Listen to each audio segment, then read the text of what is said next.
Hey, so I've been in the Five Nights at Freddy's mood recently. What with the release of FNAF 2 and all. It was a pretty good movie. It did kind of ruin my perception of the puppet. Like I always thought that like the puppet was the nice one, and that like the kid inside of Golden Freddy was like the mean one. And I mean, like the portrayal of the characters could be different from like the movie and the games. I definitely think there was a little bit of that. I mean, the puppet did set up Happiest Days, so I do think the puppet has a lot more compassion than we saw in the movie.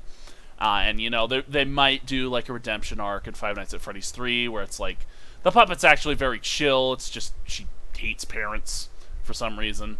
I guess my two big complaints is I think the puppet's motivation shouldn't have been like a hatred of all parents in general. I think it would have made a lot more sense if the puppet's motivation was to specifically take out all of the adults who let her die that day. Like, I think that would have been, like, a better take. And I do think there is a semblance of that because, like, I think there was, like, facial recognition in the toy animatronics. They used that a little bit so like, the puppet could identify who her victims were going to be.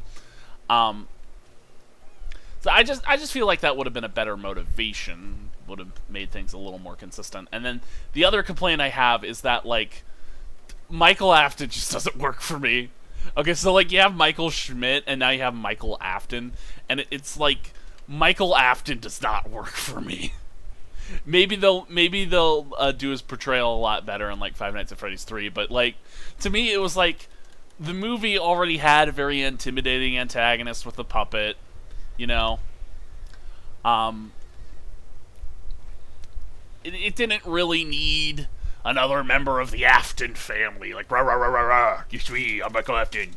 It didn't really need Michael Afton, and like the other thing is that like the horror with Five Nights at Freddy's hasn't really felt like the portrayal of, because like what they're doing with Michael Afton in the movies is that he's like the uncanny person. He's like this guy who just behaves in like a very uncanny way that just doesn't entirely feel human. And it's like the horror of Five Nights at Freddy's was always about like the haunted animatronics. It was never really about like this guy is super creepy. I mean, like Purple Guy was kind of creepy, but it was really just that like we knew he was a child murderer and that like we didn't see his face or whatever. The horror with Michael Afton in the movie is that he does like this big, creepy, unnatural smile, and it's like, I'm sorry, a smile is not enough to get me to think that you're like a scary guy. You just this is just not enough to make me think you're like this big guy I'm supposed to be scared of. He looks like he's 14 and he thinks this is deep. I mean, his actor's probably, like, in his 30s, but, like, he looks like he's a teenager just because of how edgy that smile is. Sorry. Okay, well, now that I've had my laugh attack about, like, Michael Afton's goofiness in the movies, I wanted to get into, like, my real topic of the video, and this is a take that might be a little, like, hot to some people. This might be a hot take. I do think that a lot of people in the Five Nights at Freddy's fan base do share the sentiment, though, and this sentiment is: should the Five Nights at Freddy's series come to an end? Now, here's the thing: the spin-offs don't need to end, and like if Blumhouse did want to turn Five Nights at Freddy's into like a big movie series with like 7 movies or something like that, along the lines of like the Saw series, but maybe not as much as the Saw series. Like, I would actually be fine if that's like the way Five Nights at Freddy's continued, and like you could still do spin-off games. Like, you know, they had 5 laps at Freddy's recently, and like you could do something like FNAF World 2, and then like maybe you could do some adaptations of the books if you want something a little more scary. But, like, the main continuity, right? The main continuity with stuff like,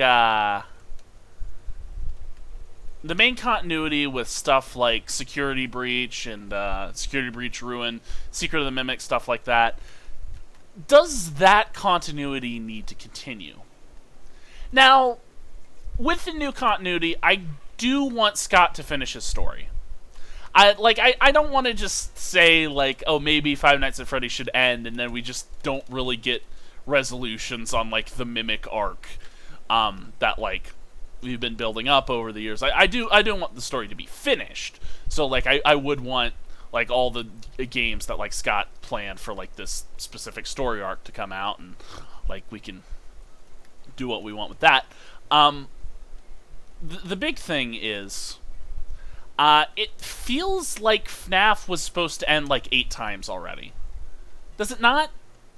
It feels like FNAF was supposed to end.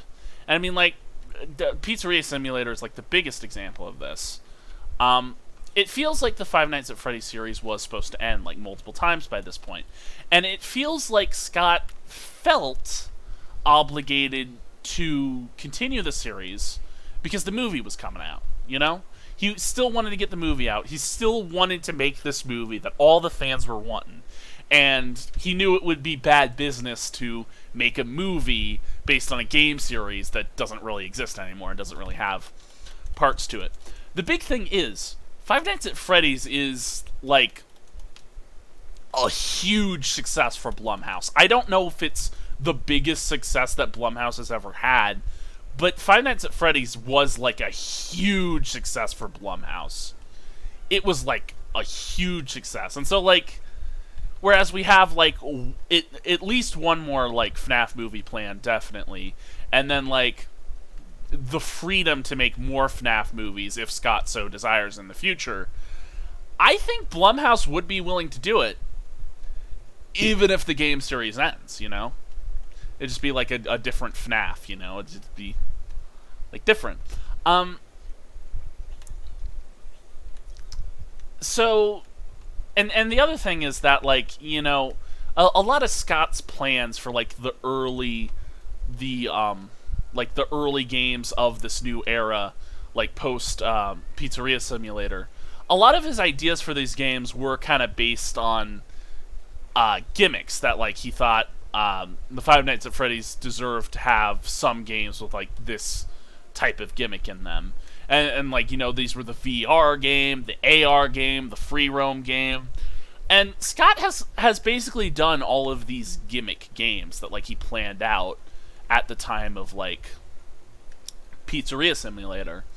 So, with that, there is no further obligation to like, continue the Five Nights at Freddy's series. I mean, there was never an obligation. Scott can do whatever he wants. It's his series.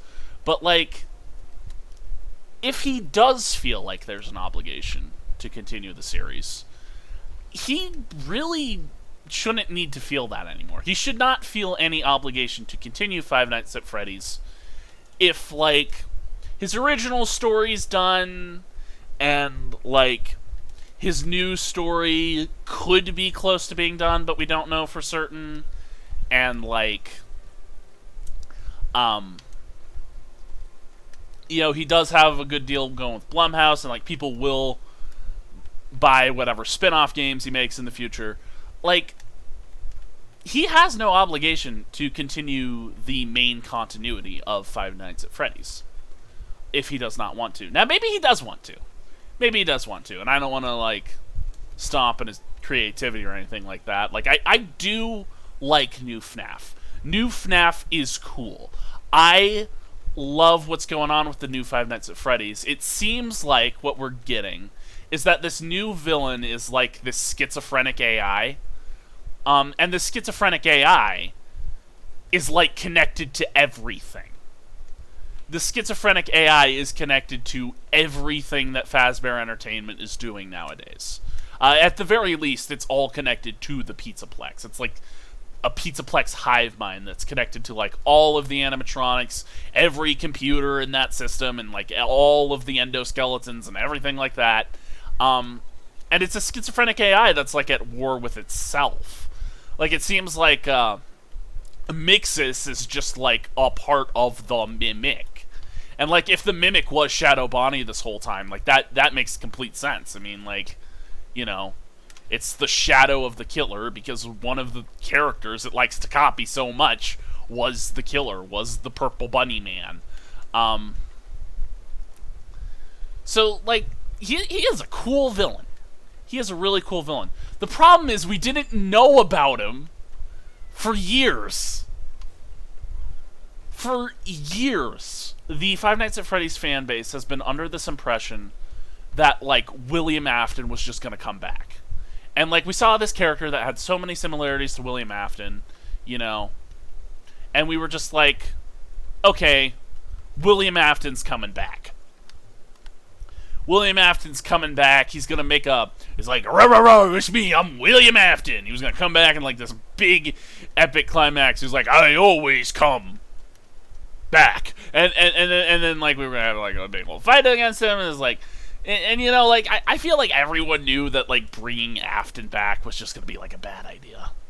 Like, just bringing Afton back into, like, the full front force of the series was just going to be, like, this awful idea. It feels like the Pizzeria Simulator should at least eternally subdue the killer, even if it doesn't, like, kill him. Like, I don't mind the idea that Afton is still alive, but that he's just forever trapped in the basement of the Pizzaplex because Cassidy won't let him die and also won't let him get out to go kill more people. I do like that. I do actually think that that's, like, you know, it's more of a metaphorical hell than, like, a literal hell. It's more like a prison of torment designed by his victim.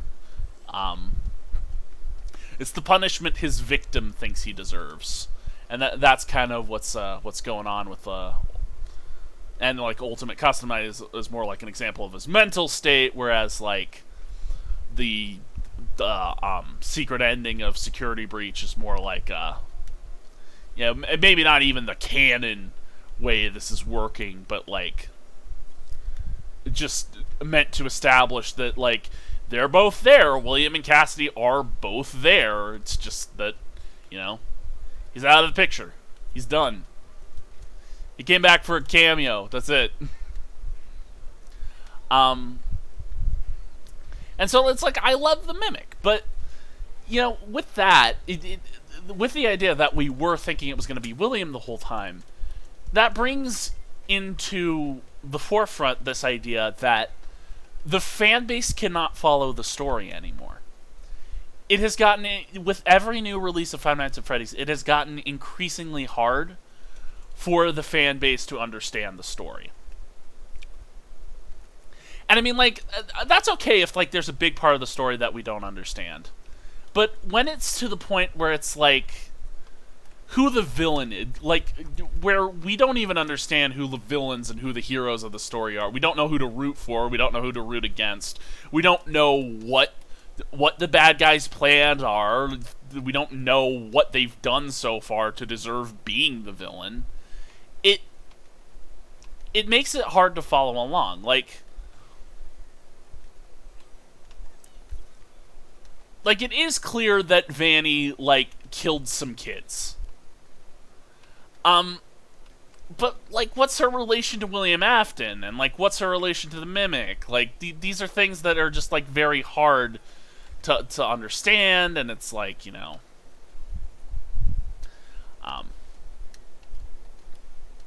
these are things that are, like, very hard to, like, get into our minds what exactly is going on. And so, you know, I feel like Mark's playthroughs of Security Breach and Secret of the Mimic were pretty big examples of why, you know, this lore has just gotten, like, way too hard to follow.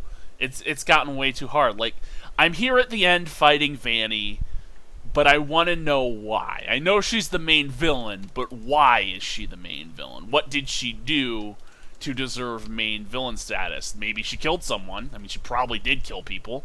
How many people did she kill? How'd she kill them?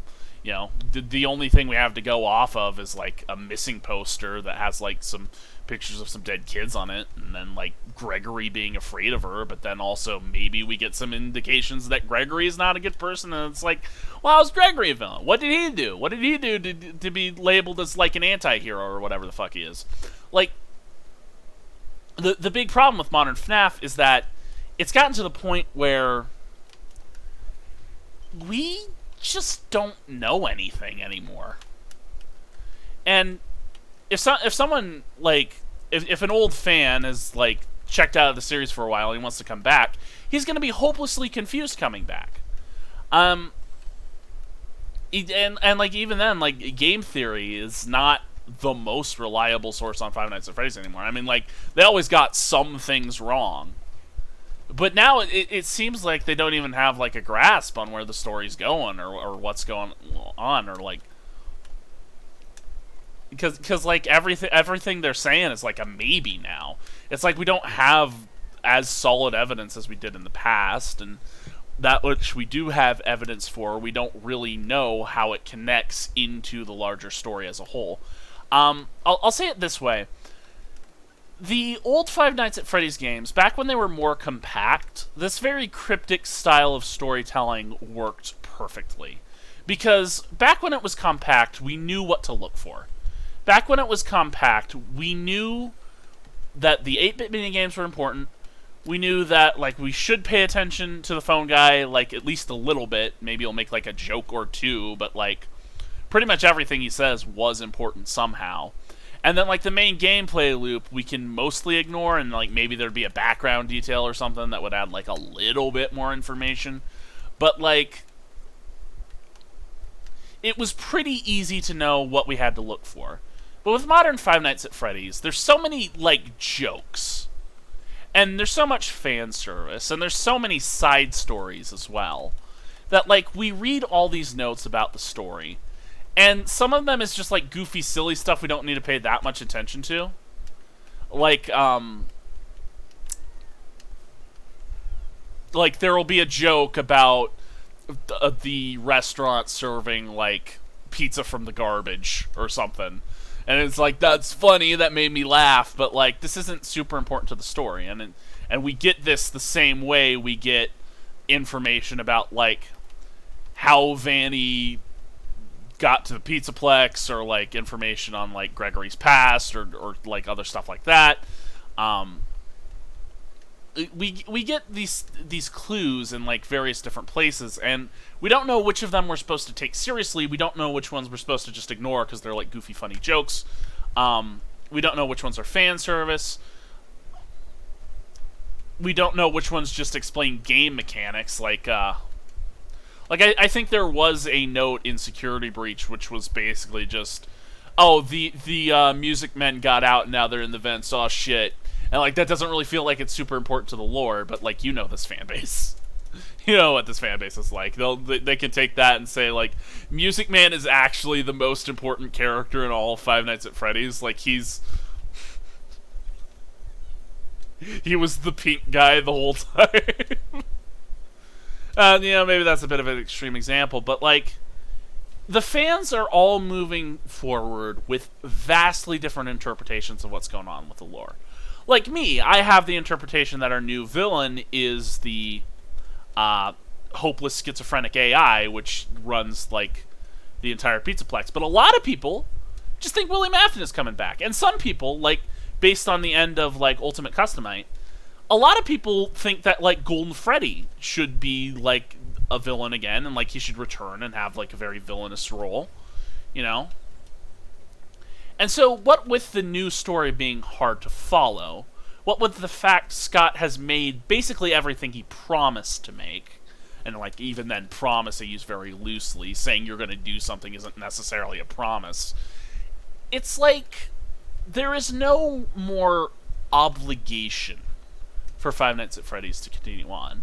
And there shouldn't have been an obligation in the first place, you know? It's like, Scott's the game developer. He can decide when he does and does not want to end the series. But, like, everything he wanted to do and said he wanted to do exists now.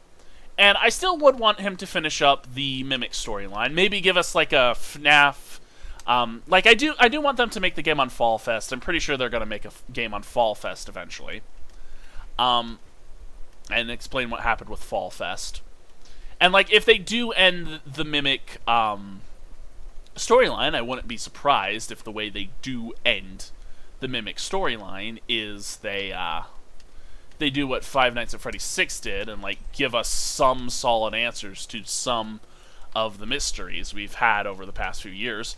And, like, I don't actually know how many games Scott has planned for the Mimic storyline. It could be, like, anywhere from 2 to 12 or something like that. Something crazy.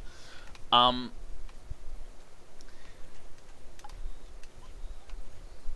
do think the story needs to be more comprehensible, definitely. I feel like the cryptic style of storytelling worked for short games where it's like you know what to look for and what to just, like, pass off as information that's, like, maybe important, but, like, maybe not to as big an extent as, like, the 8-bit minigames or something.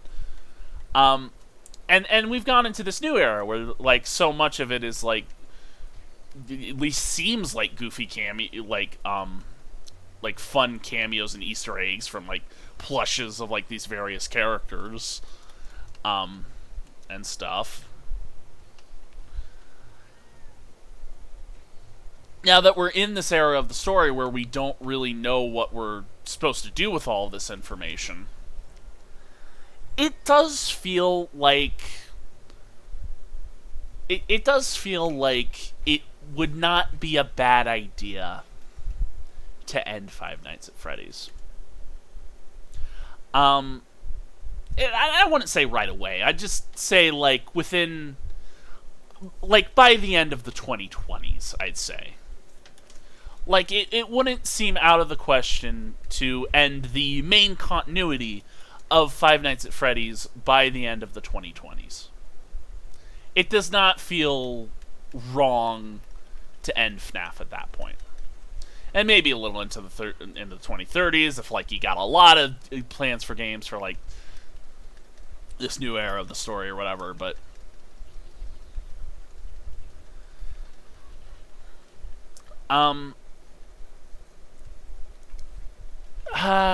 and then I think, like, the last thing I want to bring up in this video, and this might not be the last thing, I might yap for, like, another 2 hours for all I know, but, like, another thing I want to bring up, I think I do think I have an idea on what would be really cool for the Five Nights at Freddy's, like, final game for Five Nights at Freddy's. And I mean, like, this is just, like, a fan fiction, basically.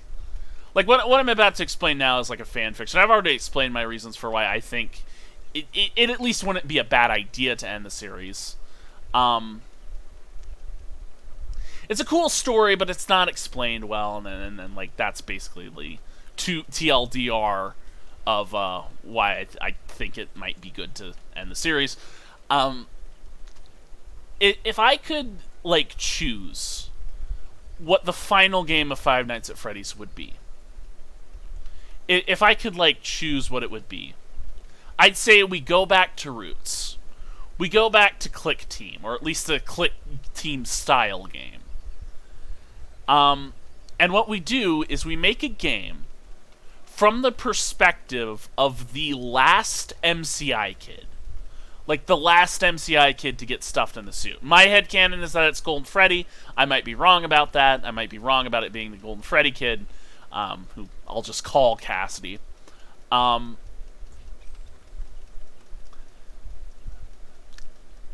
think a game in the Click Team style from the perspective of the final kid to get stuffed inside the suit, where the final kid is witnessing the murders.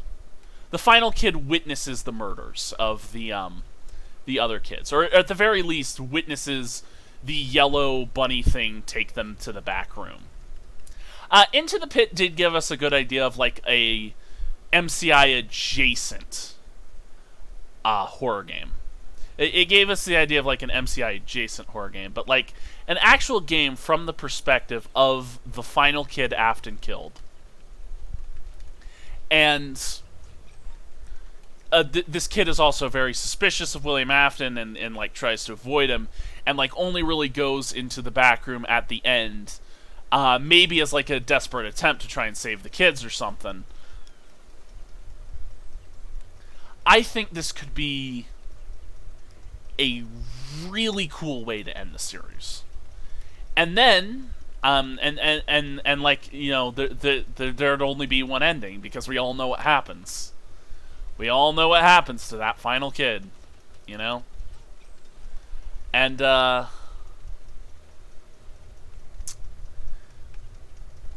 like, maybe even by the end of this game, you just reveal what was in the box.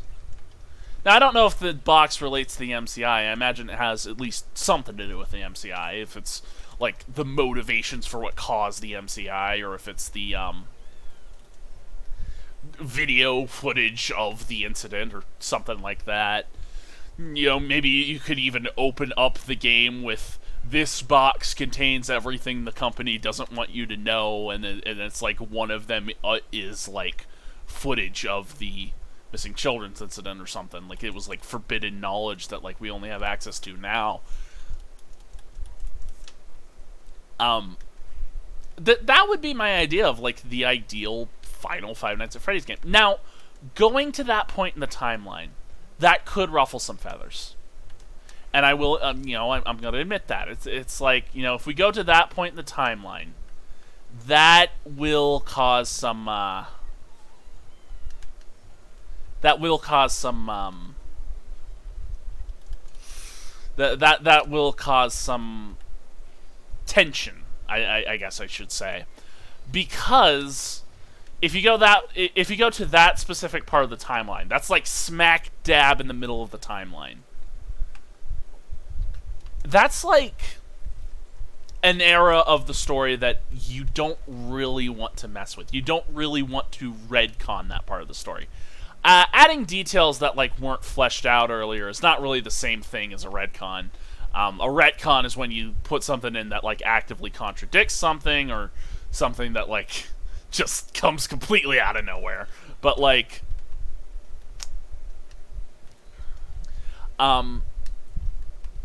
you know, I think if you do it well and you go back to, like, the basics of the series, like, maybe you wouldn't have the modern character, like, maybe you wouldn't have, like, Helpy in this game, or maybe you wouldn't have, I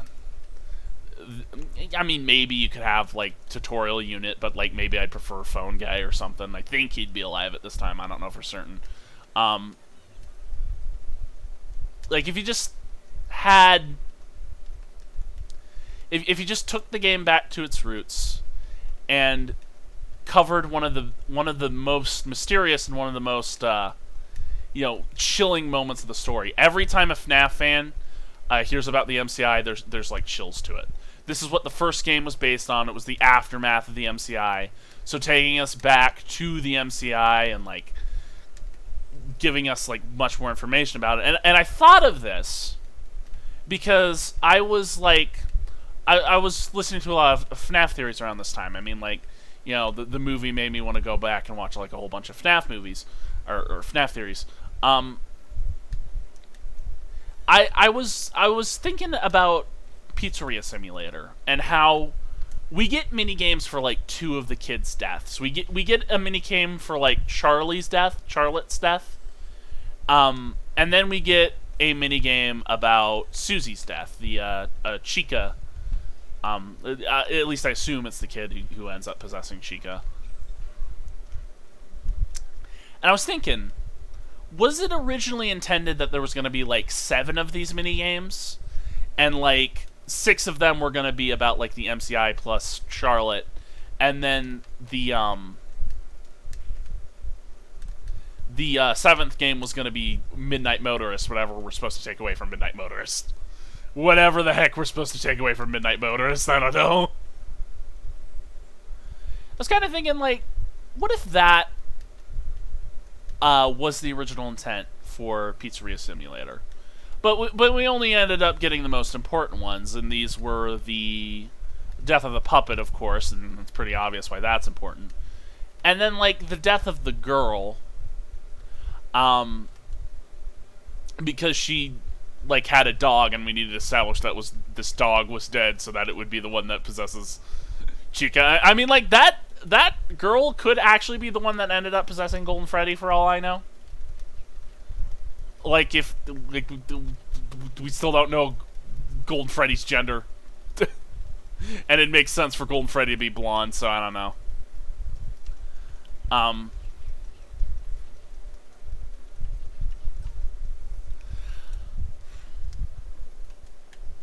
I'm not gonna do that mini game. That I remember that one. That was super frustrating.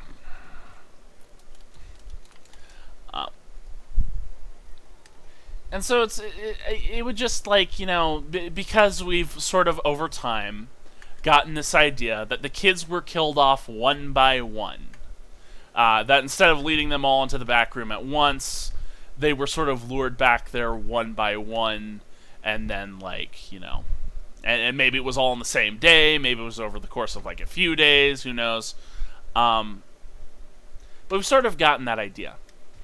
We also, if the final kid to die was Golden Freddy, we also have this idea that the most important kid of the MCI was the last one to go. And that would make sense for Golden Freddy to be the last one if they were the most lore important one.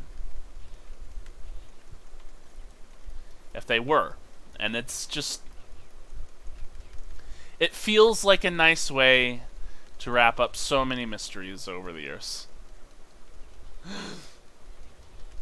Also, maybe we could get, like, some solid indication what it... like, okay, I don't think we're ever going to get solid indication of what happened to the FNAF 4 crying child. I don't think we're ever going to find out what's going on with him. Maybe he's Shadow Freddy. Maybe it was 1987 the whole time, and the toys were supposed to get us to know that, like, and the plushes were like the toys were here to let us know that the FNAF 2 location was open, and this is just a sister location, and then like, but it wasn't actually Fredbear's Family Diner. It was just, like, Freddy Fazbear's. For some reason, it had the suits in there, and then the plushies were meant to be like, I don't know, fucking, the plushies were like the souls of the kids originally, and like, that's why they're the crying child's friends, because they're like actual kids that have freaking died, and we're supposed to know that this takes place after the missing children incident, and it was in 1987. It was in 1987, and so like the Bite of 87 victim had just been communicating with the souls of the dead kids, and then like maybe we get an indication of what Shadow Freddy and Shadow Bonnie are, because we still know that we have some good theories, but we don't have a solid idea. Maybe it's the Mimic. Maybe Shadow Bonnie's the Mimic. Maybe Purple Freddy is the kid who got the brain bitten off. I don't know.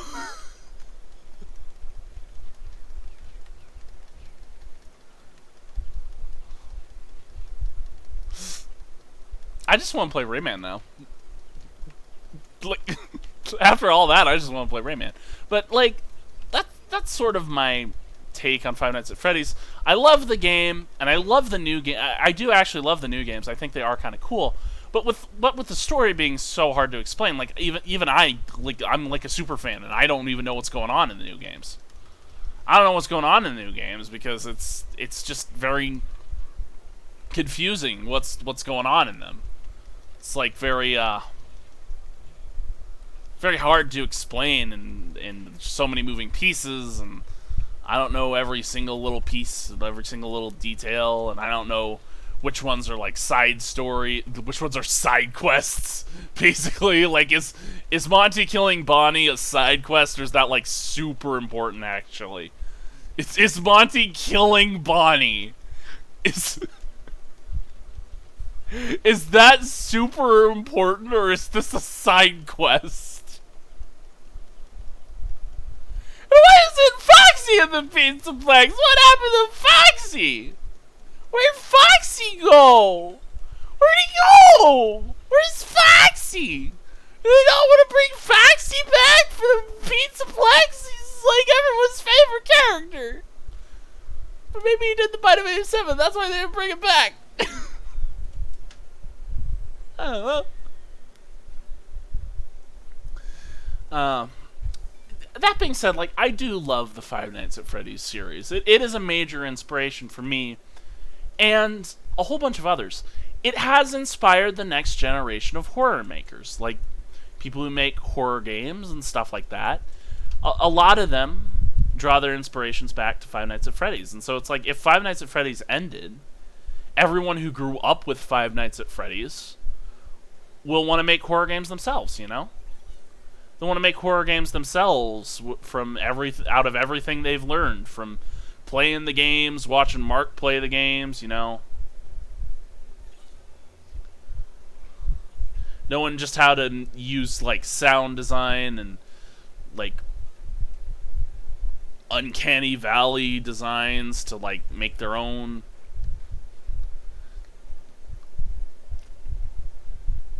like whatever they want to make that's like horror related. It was good for our generation to grow up with that. It was good for our generation to grow up with that. And the new generation of the Five Nights at Freddy's kids, they're sort of growing up with a story that they probably can't really put together. And I mean, like, I don't know. It's like, Matt Pat's retired, and he was like the big FNAF guy, and like, Tom's doing a good job like running the channel in general. I mean, I guess because I grew up with Matt Pat, he's not going to hit the same as Matt Pat did. But it's like Matt Pat knew when to step back and like quit and just kind of let things be. And Five Nights at Freddy's has kind of gone on, I feel like maybe a little too long, much longer than it should have.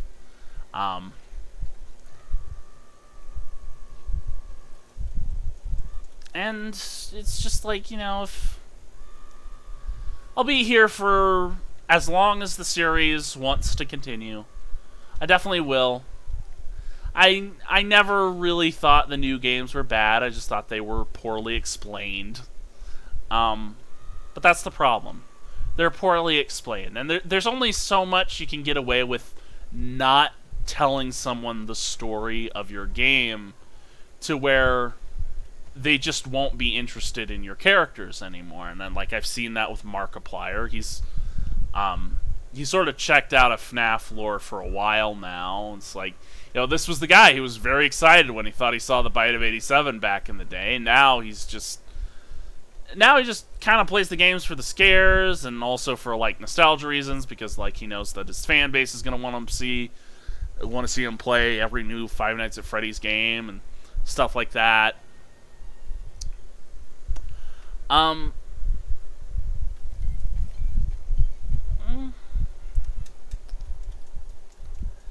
It's just the type of thing where not a lot of people know what's going on in the story.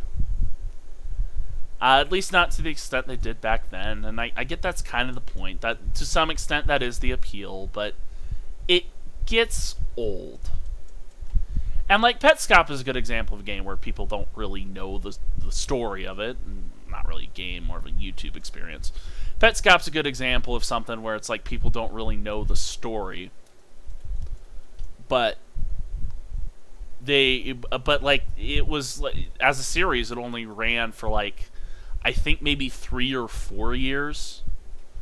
Five Nights at Freddy's has been running since 2014. It's been over 10 years since we've had like Five Nights at Freddy's games and stuff like that. And it's like, with Deltarune, that's a big story. Deltarune's a big story. So like it makes sense why Undertale's continued for so long, because Toby Fox did have an idea for like the next story told with these characters. It's sort of an alternate universe, so it kind of gets away with not really abiding by all of the same rules of the old continuity.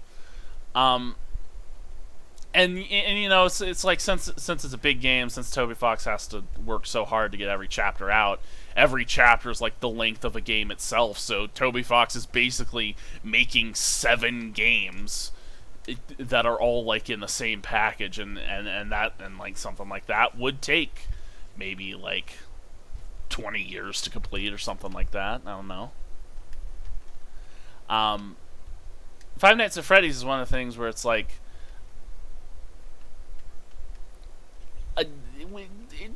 I mean, like it's been said, the problem is we don't know the story.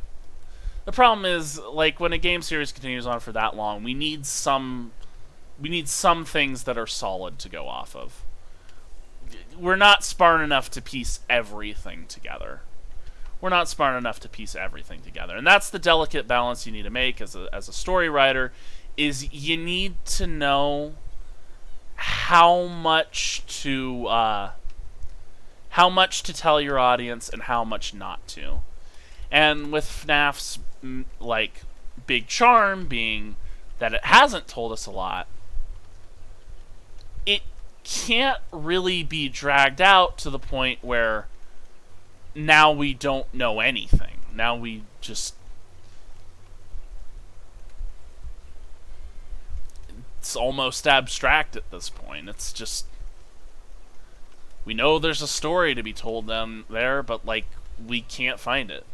I mean, I feel like just like what Scott said about the box, we can't find it. There is something there, but I don't know if we can find it again. And I love the game. I love the series. Every new game is quality. It's solid. It's got some good scares. Some good feels sometimes. Like, you know, Edwin's voice actor was really good. Like, you know, when listen to that audio file of, like, whatever the frick the Mimic did to him was just, you know, that was pretty chilling. But, like, we got so much to keep up with now. We got so much to follow. So much that's just not really holding our hand through this process. That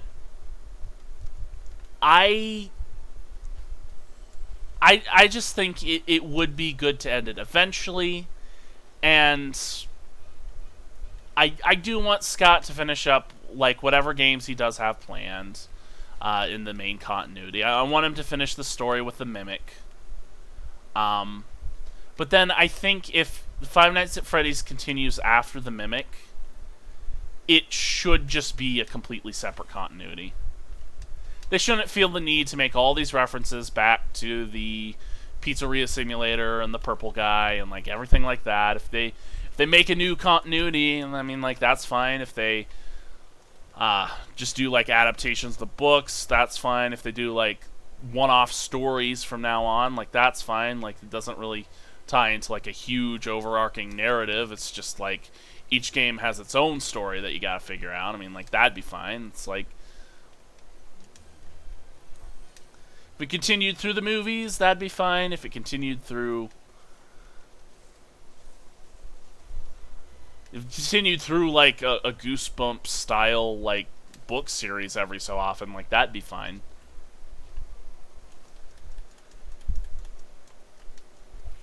Just because, like, the main continuity would end would not mean that, like, Five Nights at Freddy's in general would have to end. And even then, even if we never get, like, FNAF content ever again in the future, it's like... Even if we never get FNAF content again in the future, we have the old games to go back to. We can always download the games, always load them up, play them, get a good scare. You know, we can always go back, watch Markiplier play them, watch those old game theory videos. We can always make theories on the old games. We can always make theories on the old games. We can always make theories on the old games. Because, like, Petscop has been discontinued for, like, so many years now. And, like, just recently, there was, like, a huge wave of a bunch of people who came in and, like, wanted to finally solve the Petscop lore, and, like, we still don't know anything for certain, but, you know, people done, like, really good job, like, coming back to Petscop, trying to figure things out, and, like, Pyrocynical still hasn't for some reason. Maybe he has. Maybe he has. Maybe he has, actually, you know. I haven't caught up with Pyrocynical in a while. Maybe he has. Maybe he has after all this time, I don't know. But, you know, like, we can... I don't know. FNAF has done what it needed to do. It introduced so many kids to a fantastic horror series. We felt so many emotions during this wild ride. We learned how to tell our own stories, and we learned what to do. We learned what not to do, and we had a fun time. We had a massive fun time, and like we can always show our kids this series. We can show the next generation this this like fun horror game that like we grew up with. And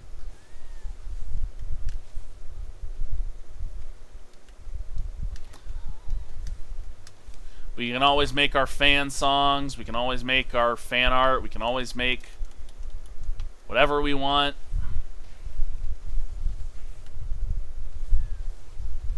If the series continue on until the sun explodes, I guess that's fine. I'll still be here for it.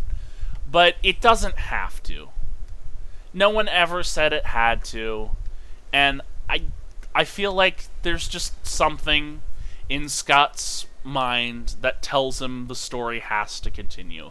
It has to keep going. It has to keep being here for all the people who need something like it, who need like a fun horror game, but also some like inspiration for like whatever they want to do, and you know, some good old fashioned values. Like I mean, like Five Nights at Freddy's is a good example of like a game series that teaches some good old fashioned values. But like, I'd like to teach some good old fashioned values. You know, a lot of creators will want to teach like their good old fashioned values. Don't kill kids. Good old fashioned values. Don't kill kids. Okay, you know what? We actually do need that a lot in the modern times. I'm sorry, but we do. You probably know what I'm referencing, but it's like okay. Look, Five Nights at Freddy's. I love it to death. It's okay. It's okay to move on. It's okay. It's okay to leave the demon to his demons and rest our own souls. It's okay. It's okay. Oh, hey, look, I'm ending the video in a hell-like area. That's very fitting.